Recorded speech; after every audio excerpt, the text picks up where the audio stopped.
커피 좋아하십니까? 하루에 몇 잔 드세요? 두 잔이요?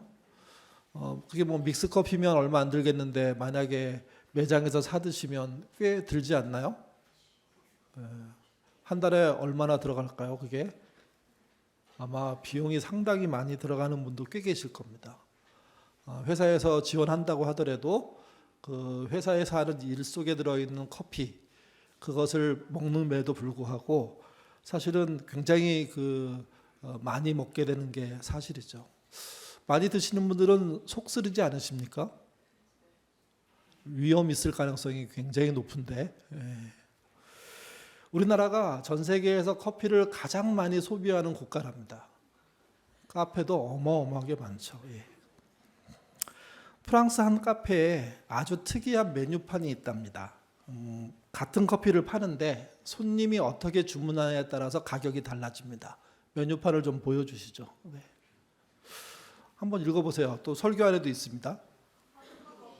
아니 읽으란 얘기가 아니고 속으로 저걸 왜 읽어요? 카페에 손님이 들어오잖아요. 이제 직원한테 말할 거 아닙니까? 그때 커피 이렇게 짧게 딱 얘기하면 가격이 7유로랍니다. 1유로가 얼마인지 제가 정확하게 몰라서 네이버 열어가지고 봤더니 생각보다 크더라고요. 7유로면 10,000원이 넘습니다. 커피 한 잔에 10,000원이면 그것도 에스프레소 뭐 이렇게 조그만 잔에 주는 게 그들의 커피잖아요. 이야, 생각보다 엄청 비싸게 받는 거예요. 근데 그분이 말을 좀 길게 하면 커피 주세요. 그것도 웃으면서 하면 그러면 가격이 뚝 떨어집니다. 4.25유로. 우리나라 돈으로 6,200원 정도 된답니다. 직원에게 조그만 친절을 베풀었는데 가격이 확 떨어뜨리게 하는 주인의 생각. 이걸 뭘 유도하냐는 거죠. 그리고 마지막 세 번째 가장 싼 가격이 있는데 인사까지 하면 안녕하세요. 커피 한 잔 주세요. 그러면 가격이 1.4유로. 우리나라 돈으로 2,100원입니다. 짧게 자기 목적만 이루려는 사람에게는 많이 받고 상대방을 존중하고 무언가 그래도 친절하게 요구하는 사람에게는 싸게 받는 이 가격 생각해 볼 필요가 있습니다. 우리나라에서 있었던 일입니다. 제가 이 이야기를 읽어보면서 저도 카페에서나 이런 데서 본 적이 있는 사건입니다. 굉장히 더운 날 40대 초반의 남자가 카페 안으로 들어왔습니다. 그리고 이제 주문대 앞으로 다가오니까 직원이 우리나라 대부분 묻잖아요. 아마 그게 멘트로 돼 있는 것 같은데 고객님 차가운 커피를 드릴까요? 뜨거운 커피를 드릴까요? 이렇게 이야기가 시작이 됩니다. 그랬더니 이 남자가 버럭 화를 내면서 이 더운데 뜨거운 커피 얘기를 하면 되냐고 생각을 해보라고 아이스 커피를 먹는 게 당연한 거 아니냐고 뭐 이런 경우가 다 있냐고 하고 화를 버럭 내는 겁니다. 이 글에서도 봤지만 저는 현장에서도 여러 번 봤습니다. 그러니까 그 친절을 베풀기 위해서 얘기하는 직원의 그 이야기를 못 참고 자기 생각을 그냥 다 거기다 쏟아버리는 그래서 카페 안에 있는 모든 사람이 쳐다보는 뭐야 하는 일. 여러분 이분이 왜 커피 한 잔 사면서 이렇게 사납게 굴까요? 분명 바깥에서 일이 있었을 겁니다. 개인의 형편 또 들어보면 이해할 만한 일들이 있겠죠. 그럼에도 불구하고 그것을 자기가 무엇을 산다는 이유 때문에 다른 사람에게 퍼붓는 형식으로 표현할 수 있다면 이거는 문제가 없는 게 아니라 매우 큰 겁니다. 뭐 인생을 살면서 단 한 번도 그러지 않아야 된다 이렇게 말씀드리는 거 아닙니다. 정말 어렵고 정말 이상할 때 소리 지를 수 있고 화를 낼 수 있고 따질 수도 있지만 그렇지 않음에도 불구하고 적대감이 없음에도 불구하고 이랬다면 문제가 있는 거죠. 그러면서 생각했습니다. 만약 이분이 프랑스 그 카페에 가서 그런 식으로 행동하면 커피값은 얼마일까? 얼마 받아야 될까요? 일부 때는 3만 원 나왔습니다. 3만 원. 3만 원은 받아야 참을 수 있다.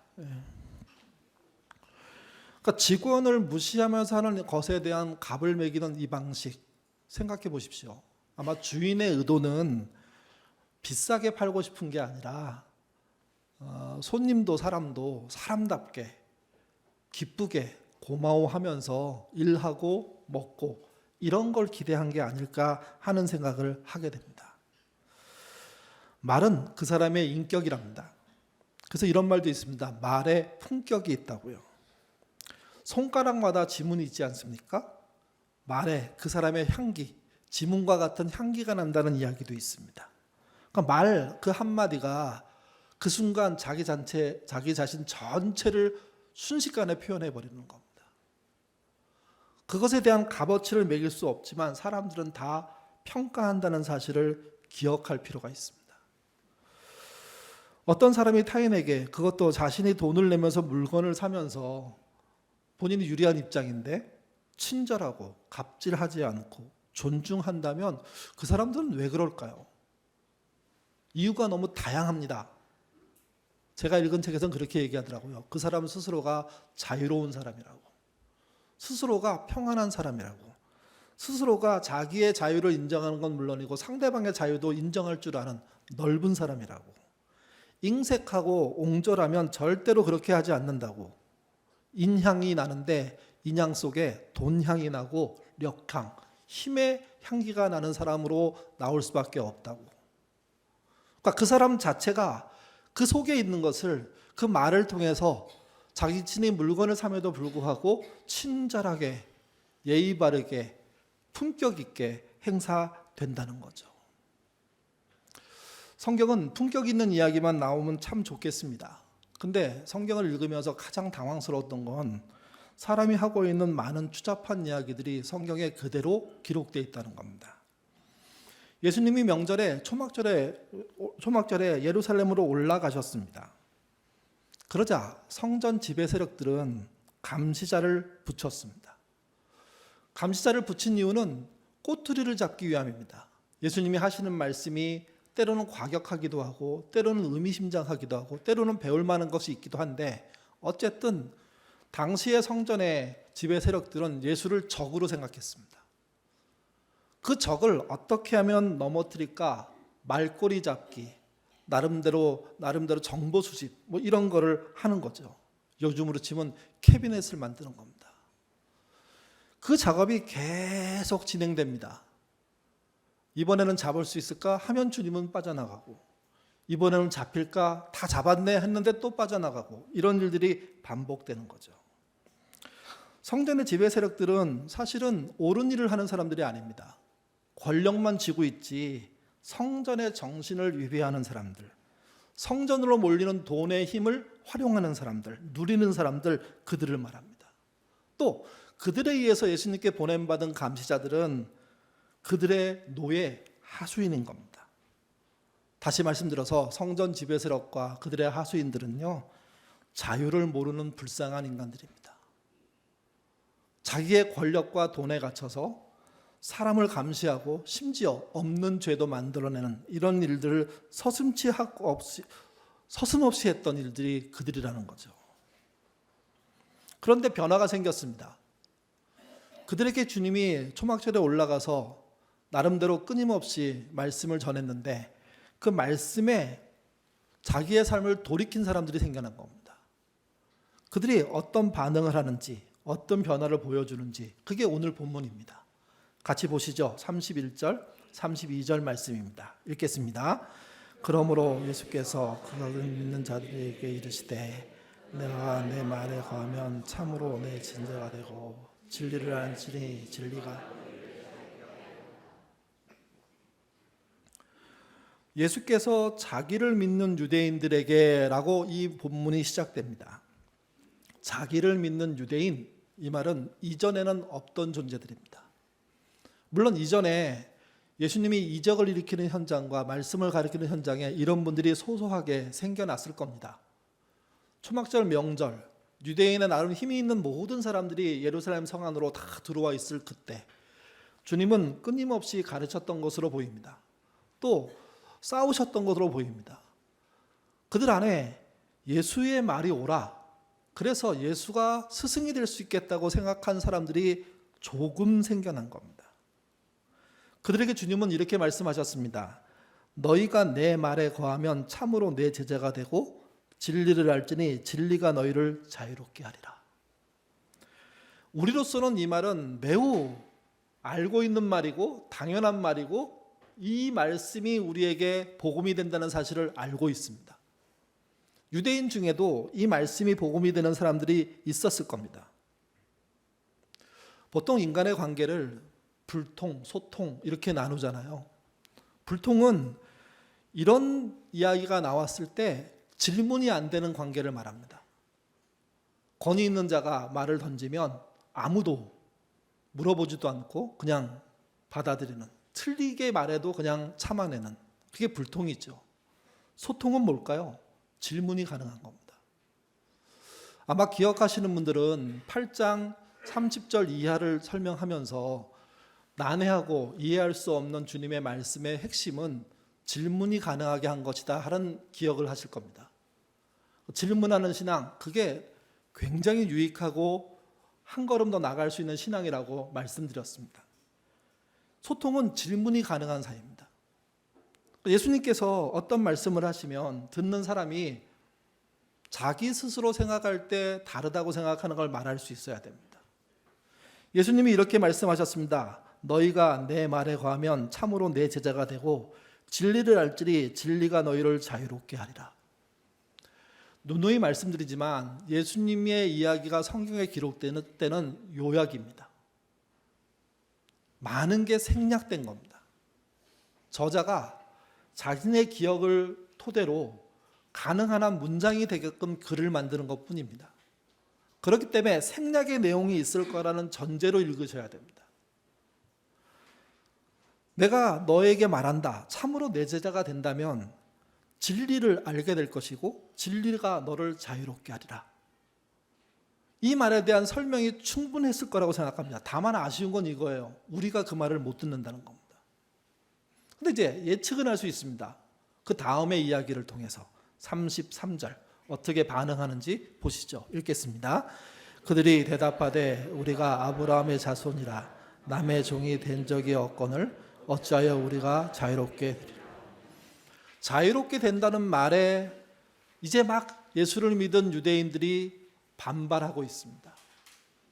저는 개역개정의 번역에 여러 가지 이렇게 문제가 있다고 말씀드리잖아요. 그럴 때 또 아주 하나 좀 다음에 번역을 다시 한번 할 때 좀 참고해야 될 게 무엇이냐면 여기 보면 예수를 믿겠다고 말한 사람들이 예수님과 적대 관계로 탁 쓰는 것처럼 본문이 쓰여져 있습니다.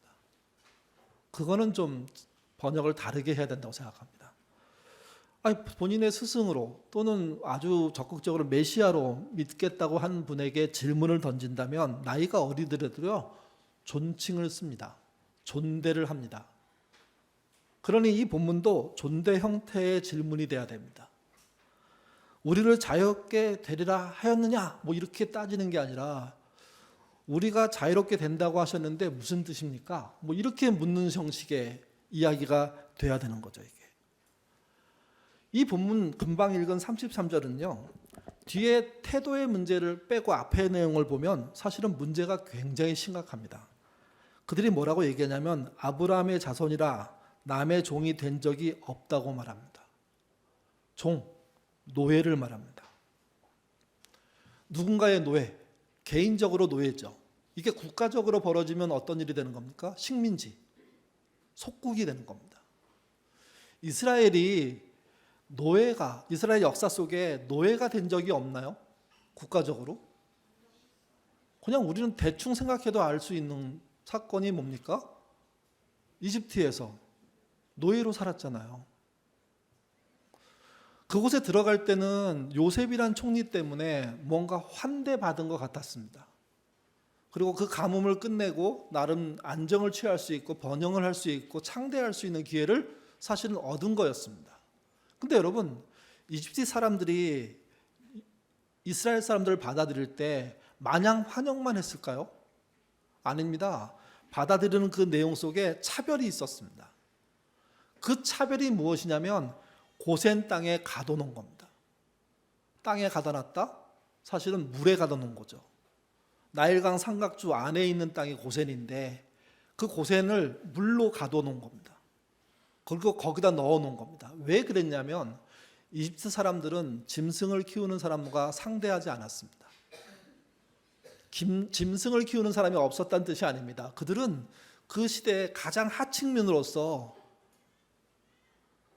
주인과 같은 그 시대의 주류들이 먹고 사는데 도움이 되는 역할을 하는 정도였지 짐승 키우는 사람들과 교류하거나 대화하지 않았습니다. 요셉이 대단한 사람이고 자기 민족을 살렸고 세계에서 가장 우뚝 선 제국으로 만들어주는 역할을 했기에 환대는 하지만 그 환대는 철저하게 차별로 하는 겁니다. 그래서 고센에 가둬놓은 겁니다.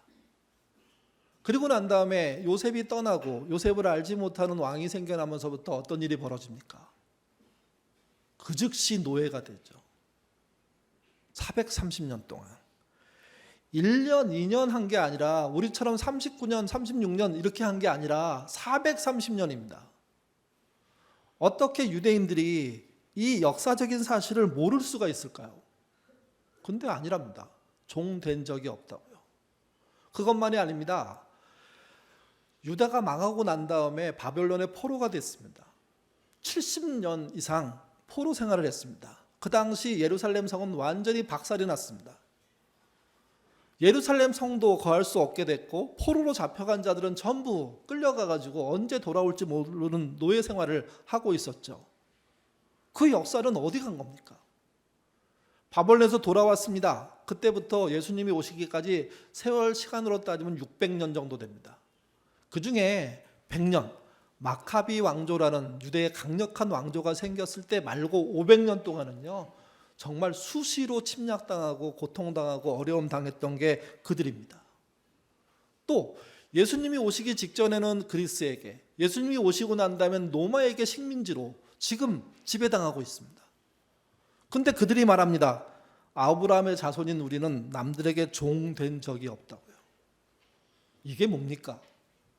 한 명이 얘기하는 것이 아니라 다수가, 아니 대부분이, 그것도 예수를 믿겠다고 얘기한 그 사람들이 이 사실에 대해서 핏대를 세우면서 예수님과 대항하듯 대화를 하고 있는 겁니다. 여러분, 이게 역사 왜곡입니다. 놀라운 건 버젓이 벌어진 일들에 대한 이야기를 알면서도 우리는 단 한 번도 종이 아니었다라는 것을 대놓고 얘기할 수 있는 사회가 이스라엘이라는 거죠. 물론 정신적인 승리, 신앙적인 승리, 이거에 대해서 얘기할 수 있다고 생각합니다. 그러나 역사적인 사실을 왜곡하면서까지 그렇게 얘기할 수는 없는 겁니다. 역사적인 그 사실을 왜곡하는 이들의 태도, 이거 문제입니다. 또 한 가지는 역사적인 왜곡은요, 그래도 작은 겁니다. 그들은 그걸 덮을 만한 더 큰 왜곡을 갖고 있는 존재라는 거죠. 우리나라도 미국을 큰 형님으로 생각하고 또는 아버지로 생각하는 분들이 계십니다. 일본을 작은 형님 또는 어머니라고 생각하는 분도 계십니다. 그분들이 우리를 도왔기 때문에 우리는 죽을 때까지 그 은혜를 갚아야 하는 거죠. 여러분, 미국한테 도움을 받았습니다. 일본한테 받은 게 있을 겁니다. 그 은혜를 다 갚지 않았을까요?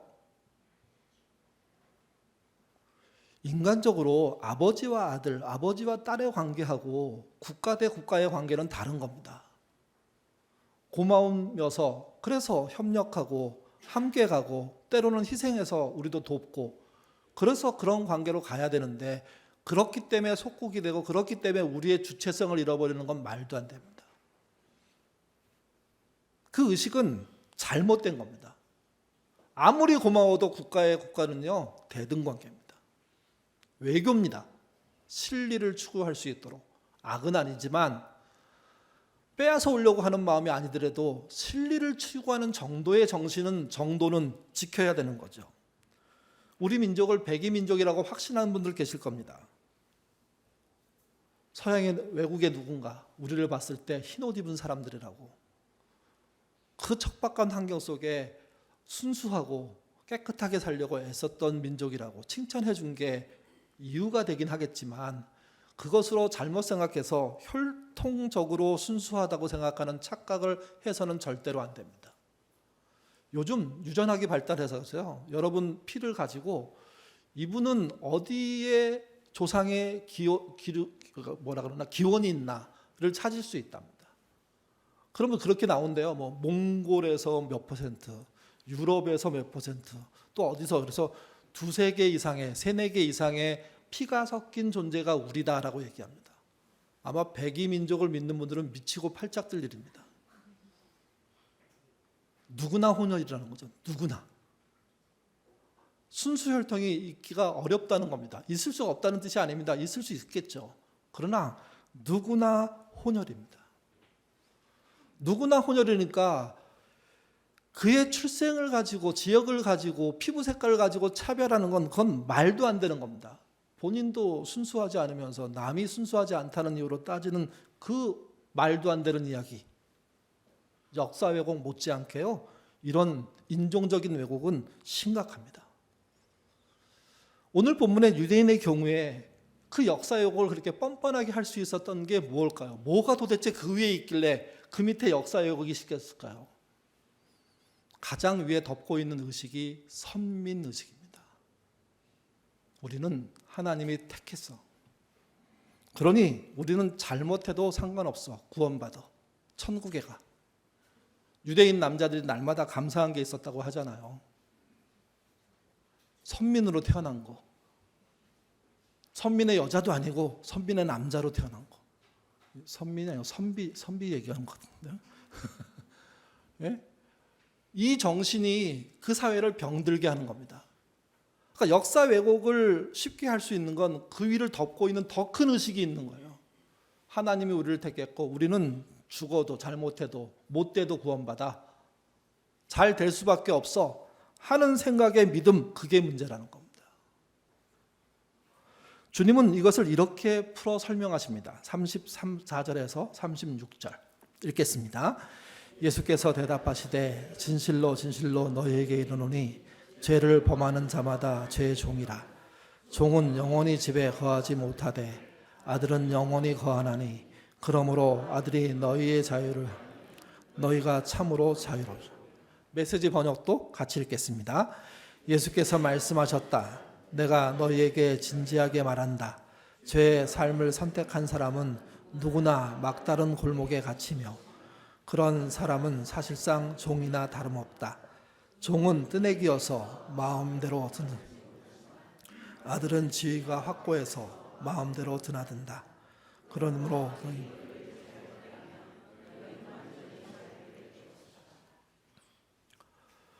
죄를 범하는 사람이 죄인이다. 이건요 선민 사상하고 관계없고요 역사 왜곡하고 관계없습니다. 당연한 이야기입니다. 종교인이어서 이 말이 통하거나 종교를 안 가지면 안 통하는 말이 아닙니다. 초월해서 통합니다. 지역을 초월해서 통하는 말입니다. 이런 게 진리죠. 죄 지으면 죄인이야. 내용은 부정적이지만 명백하게 사실을 드러내는, 피할 수 없는, 주님은 말씀하십니다. 유대인 너희가 유대인이라는 선민식 때문에 죄인도 아니고 한 걸음 더 나가서 역사도 마음대로 왜곡하고 있지만 아니다. 만약 네가 죄를 지었다면 그냥 죄인인 거다. 유대인 죄인인 거죠. 그러면 그 죄를 풀어야 되는 거다. 푼다는 게 뭡니까? 해결해야 되는 거죠. 덮어서 해결하는 게 아니라 죄의 대가를, 죄의 책임을 짐으로, 그것을 만회함으로, 그래서 죄를 넘어서는 선과 의를 만드는 과정을 통해서, 그게 열매인데 그걸 맺어야 한다는 거죠.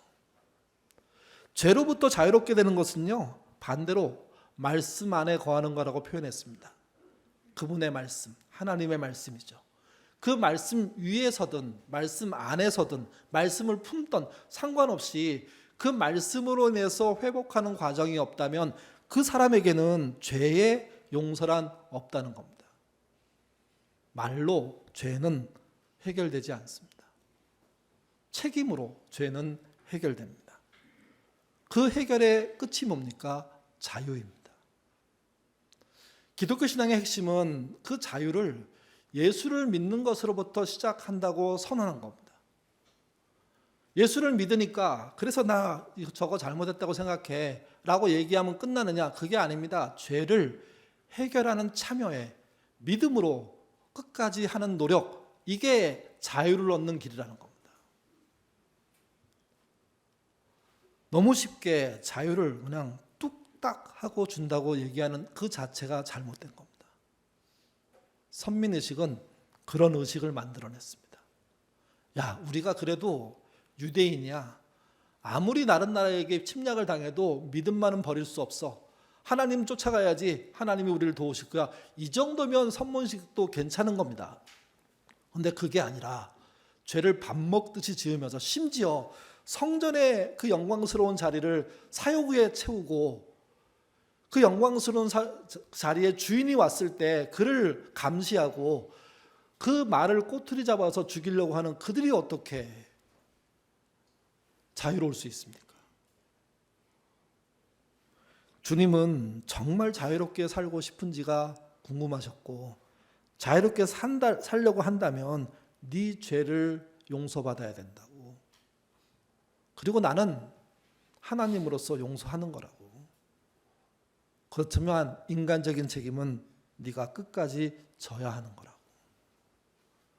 그렇게 말씀하시는 겁니다. 그러면 얻게 되는 게 뭘까요? 자유, 정말 평안, 이런 게 가능해집니다. 그럼 이런 질문이 생깁니다. 완벽하게 내 죄를 다 해결할 수 있을까? 불가능합니다. 여러 번 말씀드리지만 할 수 있는 만큼은 그럼에도 불구하고 하셔야 됩니다. 나로 인해서 피해받은 사람이 고통받고 있는데 나는 용서받았다고 자유를 누리고 있다면 그게 신앙일까?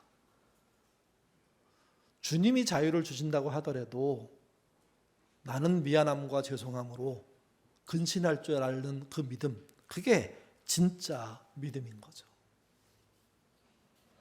역사 왜곡의 문제도 그렇습니다. 지난주 강단교를 했을 때 새맘교회 박은미 장로님이 30년 전만 해도 이 땅에 불로소득 이렇게 말하면 부끄러운 일이었다고요. 그래서 공직자를 우리가 이렇게 세울 때 청문회 하지 않습니까? 여러분, 초기에 자식 교육시키려고 주소 옮겼다가 낙마한 그런 장관들 있지 않았습니까? 사회에서 다 그랬어요. 야, 저걸 저렇게 적용하면 안 걸린 사람이 몇 명이나 돼? 그래도 공직자니까 그 정도는 돼야 돼 하면서 정말 날카롭게 거기다 칼을 댔습니다. 그들은 부끄럽게 퇴장했습니다. 근데 사회적으로는 아이의 교육을 위해서 주소 정도 옮기는 것은 정말 눈값 갖고 하는 경우가 일반적이지 않습니까? 불로소득도 그랬다는 거죠. 있으면 추궁당했습니다. 근데 어느 날부터 이게 재테크라는 계명을 하더니 모두가 가능한 일이 돼버린 겁니다. 여기 질문 생깁니다. 하나님 앞에서도 그게 가능해질까요? 이름, 계명하면 통과될까요? 성경에 일부 다처제가 있습니다. 아브라함도 했죠. 그 이후 거의 모든 믿음의 조상들이 그 일을 했습니다. 그러면서 우리는 이렇게 생각합니다. 그 시대는 그게 통용됐어. 뭐 어쩔 수 없는 일이지. 근데 여러분, 하나님의 말씀은 실제 결혼은 일부 다처제로 허락된 걸까요? 여러분, 그렇지 않습니다. 창세기 2장 24절에 보면 이러므로 남자가 부모를 떠나 그의 아내와 합하여 둘이 한 몸을 이룬다고 써 있습니다. 이때 남자는 단수, 여자는 복수가 아닙니다. 남자도 단수, 여자도 단수입니다. 단수인 둘이 합쳐져서 한 몸이 되는 겁니다. 또 다른 단수를 만들어내는 겁니다. 성경은 명백하게 남자 대 여자의 1:1 결혼을 허락했습니다. 문화가, 또 자기의 가족을 번성시키려고 하는 남자들의 욕구가, 지배력이, 번식하려는 그런 욕구가, 그런 것들이 쌓이면서 힘이 센 쪽이 편리하게 해석하게 됐고 그것이 여러 군데 통용되고 특별히 믿음의 사람들 안에서 통용되니까 이제는 누구도 얘기할 수 없는 이야기가 되고만 겁니다. 근데 여러분, 주님 앞에 가서 하나님의 말씀에 따라 우리가 심판을 받을 건데 그때 이 이야기가 그래 다 했으니까 통과 이렇게 될까요? 개인의 왜곡이든 역사의 왜곡이든 반드시 심판받습니다. 그 중에 가장 큰 왜곡은 죄의 왜곡입니다. 선민의식이 죄 없다 해주는 거 아닙니다. 의식이 아무리 강하고 철학이 아무리 대단해도 죄를 저지르면 죄가 있는 거지. 그 죄를 해결하지 않았으면 해결하지 않은 거지. 말로만 회개했으면 말로만 회개한 거지 해결되지 않은 겁니다. 자유는 그래서 쉽지 않습니다. 대가가 필요합니다. 근데 해내야 하는 겁니다. 시인 나해철은 세월호 참사 당시에 희생당한 양온유양에 대한 시를 썼습니다. 설교 안에도 있고요. 화면에도 나올 겁니다. 같이 한번 우리 처음부터 끝까지 읽어보겠습니다. 단원고 2학년 2반 양온유양은 세월호가 기울고 있을 때에 간신히 갑판 위로 빠져나왔다. 때문에 이미 갑판 위에 있던 다른 학생들과 함께 곧 구조될 수 있었다. 하지만 온유양은 친구를 구하겠다며 배 안으로 다시 들어갔다. 그리고 세월호 침몰 사고가 난 지 사흘째인 4월 19일 숨진 채로 사랑하는 아빠와 엄마 품으로 돌아왔다. 온유양은 2학년 2반 반장이다. 시인은 그 갑판 위에서 마지막 온유를 봤던 그 사람들의 증언을 토대로 이 시를 썼습니다. 또 이 소식은 기사로 이미 알려져 있습니다. 그 아이가 다시 어렵게 갑판으로 나왔는데 다시 들어갔다는 이유는 본인이 반장이었다는 이유 하나밖에 없답니다. 그가 생각한 반장은 뭘까요? 자기 혼자 살아남을 수 없다는 거죠. 우리 아이들한테, 자기 반 아이들한테 전해야 될 책임이 있는 존재라고 생각합니다.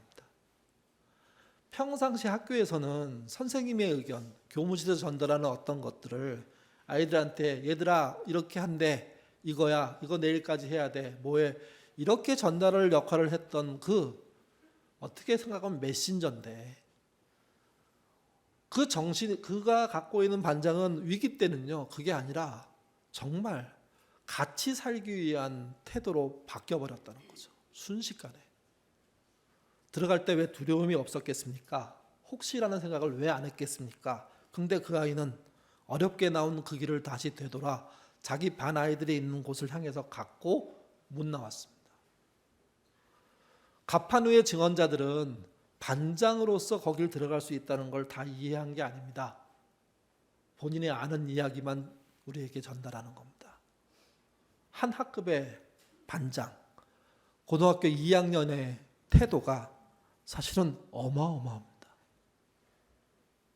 자기 목숨을 내려놓을 수 있을 만큼의 책임감. 만약 그 아이가, 참 이거는 상상이기 때문에 안 해도 괜찮은 상상이지만 그런 생각이 있음에도 불구하고 안 들어가고 살아남았다면 과연 또 온전한 삶을 살 만한 게 됐을까? 세상에 제일 무서운 건 두려운 생각입니다. 아무것도 아니고 모른 척할 수 있다고 생각하는데 아니요. 평생을 괴롭힐 만한 일들이 됩니다. 나쁜 사람이 누구냐? 그런 괴롭힘을 안 당하는 사람입니다. 마음에 화인 맞은 거죠.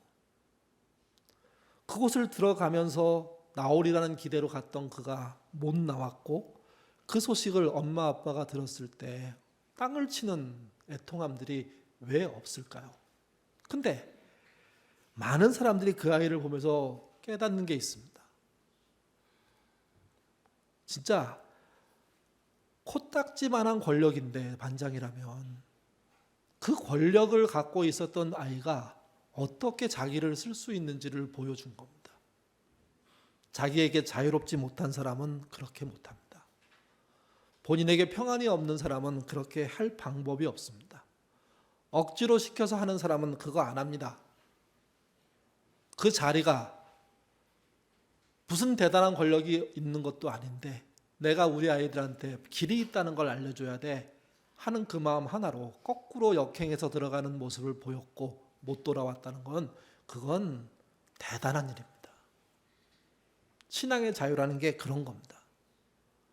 마음대로 살고 아무렇게 살고 그냥 저 잘못했어요 하나님 용서해 주시고 돈 필요해 하면 하나님 뚝 떨어 주시고 그게 신앙이 아닙니다. 그거는 하나님을 믿는 게 아니라 요행을 믿는 삶이죠.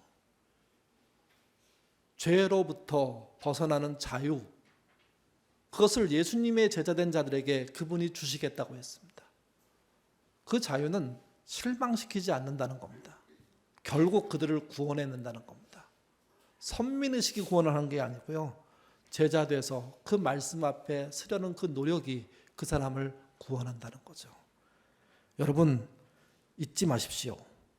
진리를 알지니 진리가 너희를 자유롭게 할 것입니다. 그 진리에 여러분의 죄를 내려놓는, 그리고 죄를 내려놓음으로 생기는 자유를 누리시고 그것으로 이 땅에서 자그마한 권력을 소유했을 때, 아니 아무 권력이 없었을 때라도 온유가 했던 그 행동처럼 여러분이 할 일을 하신다면 그분이 좋은 신앙인입니다.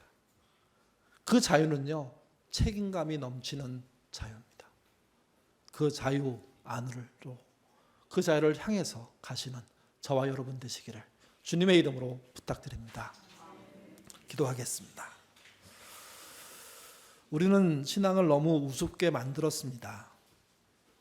그래서 교회에서 말하면 세상에서 듣지를 않습니다.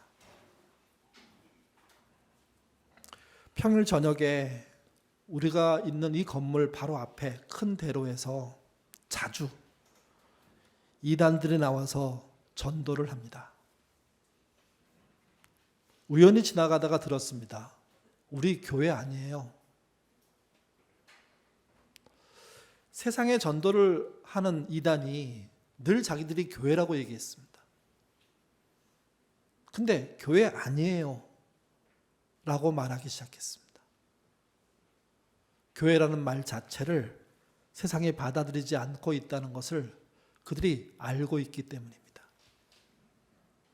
교회 아닌데 자기의 공동체로 이끌기 위해서 그 전도를 밤마다 거리에서 젊은이들이 하고 있습니다. 교회들은 그런 흔적에서 사라져 있습니다. 왜 그런지 우리를 되짚어 볼 수 있도록 하나님 인도하여 주옵소서. 내 돈 내서 커피를 사 먹는 게, 그래서 당당함이 있는 게 그럴 수 있다고 생각합니다. 근데 그 커피 가격 안에는 마음대로 말하라는 권리가 주어진 것은 아닙니다. 신자임에도 거침없이 말하고, 그래서 상처를 주고, 그러면서도 미안함이 없는 삶을 살진 않았는지 나를 돌아볼 수 있도록 하나님 인도하여 주옵소서. 외부에선 그렇지 않더라도 가정 안에서 그런 경우들이 허다할 수 있습니다.